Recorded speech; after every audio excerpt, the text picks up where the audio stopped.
When a market is held to be good for stock picking, you can bet that it's wallowing in the doldrums with no tailwind in sight. We've heard that a lot in Asia recently, but the problem with that advice is that so far this year, there has in fact been a tailwind. The question is, are we talking a mere puff of wind, or is the long lull over? So far this year, the region standard, the MSCI Asia ex-Japan, has gained 6.7% and the World or Developed Index just 3.1%. What goes for Asia goes for EM performance generally, with more than two-thirds of the global MSCI index hailing from the region.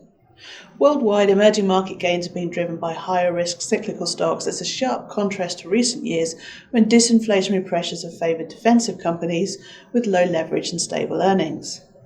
That shift argues in favour of Asia, which abounds in low-margin, asset-heavy manufacturers who need high turnover to drive cash flow. Emerging Asia is also due a recovery. The AEJ index has underperformed the developed world benchmark for 5 years and counting. The hope then is that a nadir has now been reached. Asian stocks are at or below their long-term valuations, while developed markets are trading higher.